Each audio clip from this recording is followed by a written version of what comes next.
भरतपुर के पीलोपुरा से बड़ी खबर आपको बताते हैं। महापंचायत के बाद ट्रेन रोकने के मामले में अपडेट सामने आया है।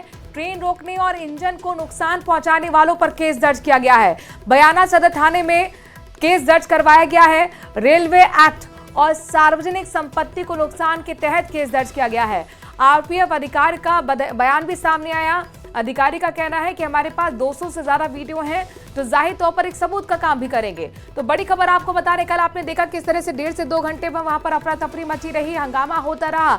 और कोटा मथुरा ट्रेन को जब रोका गया था तो वो पैसेंजर ट्रेन में लोग भी परेशान होते रहे थे। दीपक हमारे संवाददाता इस खबर पर ज्यादा जानकारी के साथ जुड़ गए हैं। दीपक, कितने लोगों के खिलाफ केस दर्ज हुआ है, किन धाराओं में केस दर्ज हुआ है और किसकी तरफ से केस दर्ज कराया गया है, पूरी जानकारी दीजिए।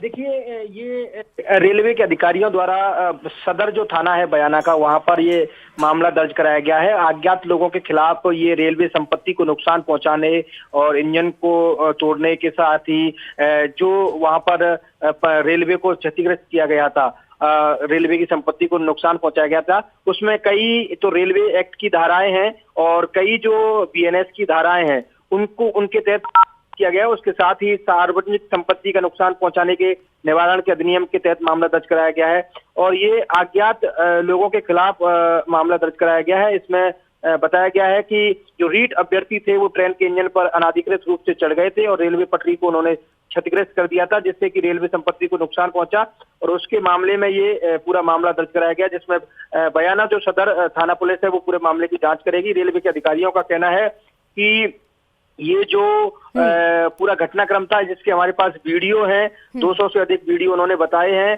जिसमें बताया कि जो वहां पूरी पंचायत की गई थी, जिसमें 7-8 हजार लोग उपस्थित हुए थे और उसके बाद करीब 4:20 के बाद गुर्जर समाज के कुछ लोग पंचायत स्थल से अपने गंतव्य के लिए रवाना हुए। लेकिन इसी दौरान रीट परीक्षा संबंधी जो युवा थे वो किसी कारणवश उग्र हो गए और पंचायत। दीपक, लेकिन हमने देखा है कि गुर्जर समाज की तरफ से पहले भी जब आंदोलन हुए तो कई मुकदमे उनके खिलाफ लगाए गए और उसकी वापसी की मांग को लेकर भी ये प्रदर्शन हमने देखा था।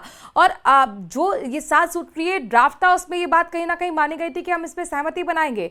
लेकिन अब ये नए सिरे से एक बार फिर केस दर्ज होना, क्या ये माना जाए कि एक बार फिर यहाँ पर नाराजगी गुर्जर समाज की देखने को मिलेगी? आगे किस तरीके से कार्रवाई बढ़ेगी? क्योंकि 200 से ज्यादा अगर वीडियो है तो वो सबूत के तौर पर काम भी करेंगे इन लोगों के खिलाफ।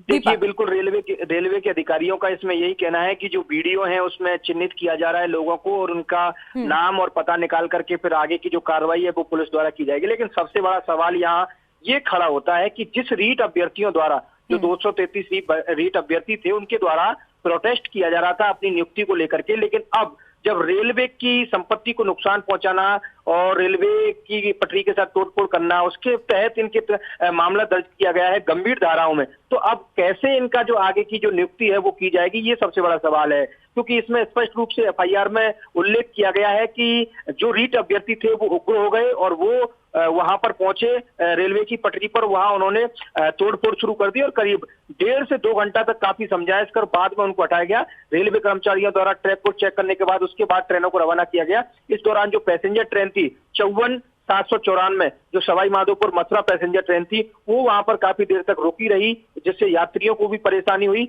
उसका भी उल्लेख किया गया है। दीपक, देखना होगा महत्वपूर्ण की किस तरह से कार्रवाई आगे बढ़ती है। और दूसरा, ये जो रीट अभ्यर्थी थे जिनकी तरफ से महापंचायत के फैसले को नकारते हुए प्रदर्शन किया गया था, आखिरकार इस केस का उन पर क्या असर पड़ेगा, क्या प्रतिक्रिया उनकी तरफ से आती है, बहुत महत्वपूर्ण होगा देखना। शुक्रिया तमाम जानकारी दीपक हम तक पहुंचाने के लिए।